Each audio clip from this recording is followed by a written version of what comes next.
All right, everyone, it is here, College Basketball National Championship. We're going to be talking about all the top prop bets that we have for both PrizePicks and Underdog in this game. Let's go ahead and get into it.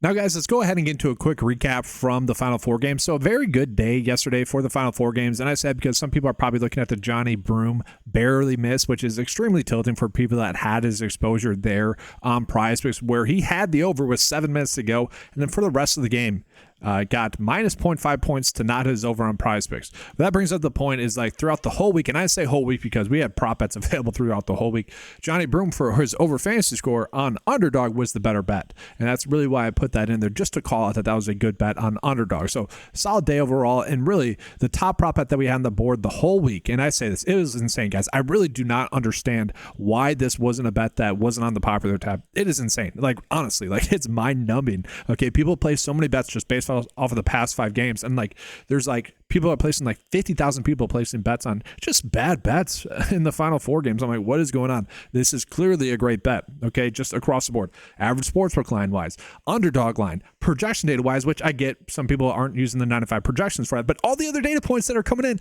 are telling us that at underbet was just a clear cut obvious bet. It was basically a taco, and it wasn't on the popular tab. Just mind numbing. Okay, we're not exactly getting any of those type of prop bets this week, okay, or for this game, but we're getting enough. Okay, so obviously in this game, guys, it is going to be a more difficult matchup for Florida going against Houston, who has just been extremely good defensively this whole year and throughout this whole tournament. And so we're looking at someone like Martin to get his under fantasy score. This is a bet that I do not hate, just simply because he is someone that has struggled a little bit recently as well. So here's already a good example of the rant I literally just had, as we are getting flames on a couple of these prop bets for Martin already, where people are probably betting on his over 12 points because, well, he's gotten the over for his past 5 games without taking into account the matchup here. Okay, same thing probably with his points, rebounds, and assists, and then maybe even with his points and rebounds, right? We just see the game like people are like, yeah, woo, awesome. No, God, it's just so frustrating. We look at his fantasy score, though, and this is one that definitely stands out. Okay, again, tougher matchup against Houston. He has gotten the under the past 2 games, hasn't played well. Now, the argument could be, okay, he is someone that clearly has struggled the last 2 games. He's probably due to have a good game. And on the flip side, it's probably because Walter Clayton Jr. has been going off, right? That could be part of it. I get that narrative of it. But just through and through across the board, again, just looking at the data that we have coming in, this is clearly a good bet. Okay, the average sportsbook line would have it closer to 20. The projection data would have it closer to 22.04. It's just the correct bet. If it doesn't work out, it's kind of like, oh, well, we're willing to take that. Same thing with the Pettiford prop, where it's like clear edge.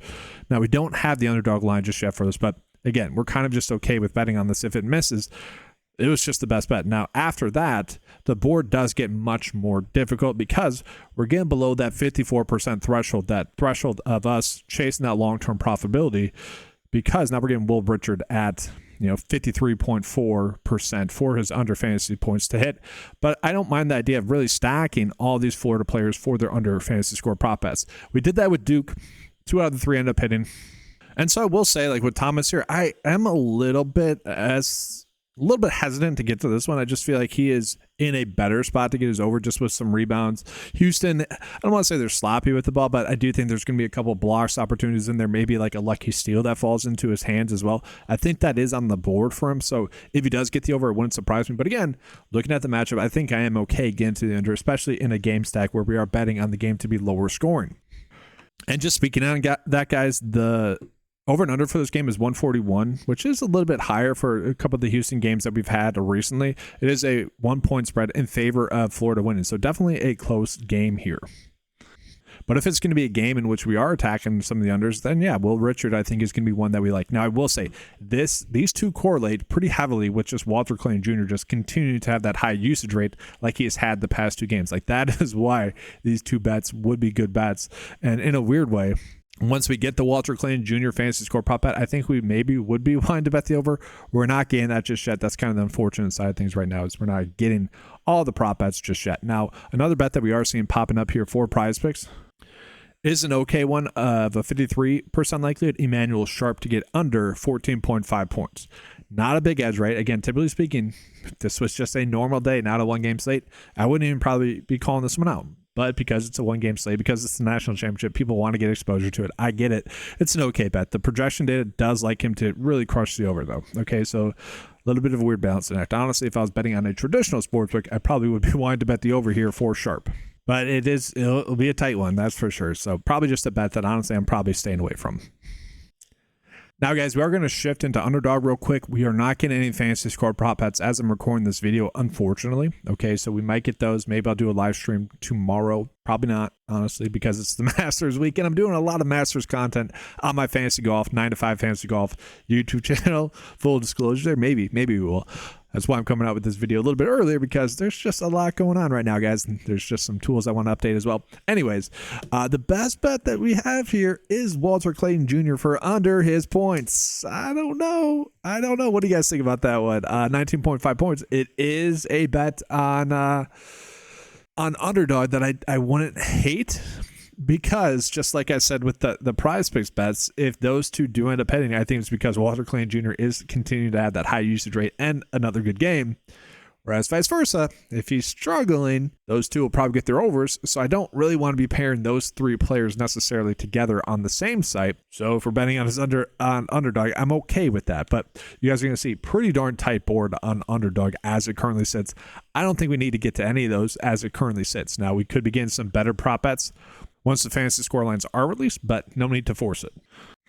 So guys, I don't exactly want to give you a bet of the day for this game specifically, just because like the bets that we would be placing, we would be forcing a little bit. We know that the Martin fantasy score prop bet is the best one. How I'm going to go about operating that is just using the rest of the 9 to 5 cheat sheet to play some of those prop bets. So as I'm currently recording this, Martin Perez for under his fantasy score is a good one. Maybe Josh Giddey to get to 9 assists. That's probably a push. Chris Paddock to get under his fantasy score. Like, we're getting some good MLB prop bets. That's how I'm going to go about operating and getting my exposure to that Martin prop bet, whether it be today and tomorrow. I doubt that they're going to change the line, guys, just because that Pettiford one, they did adjust slightly again, but they didn't adjust it correct. It was strange. The fact that they raised it up by 1 and then dropped it down to 0.5 after Underdog released their line and Underdog was right on par with Vegas, strange, very strange. But that's going to do it. Elijah Martin under fantasy score, guys. That's going to be the bet of the day. If you guys want access to any of the tools that you saw in this video, the PrizePicks and Underdog cheat sheets, get access to that. As well, you guys will get access to all those fantasy golf tools that you can use for the Masters. Okay, so pretty good stuff there. And for what's worth, guys, once the college basketball season is done, that college basketball tool is then going to turn into a WNBA tool as well. So that'll be included in all the tools on the website there as well. That's all, guys. Give a like, subscribe to the channel. Thanks for watching. Awesome college basketball season. Hopefully you guys enjoyed. That's all. Thanks for watching. Good luck. And as always, let's keep cashing.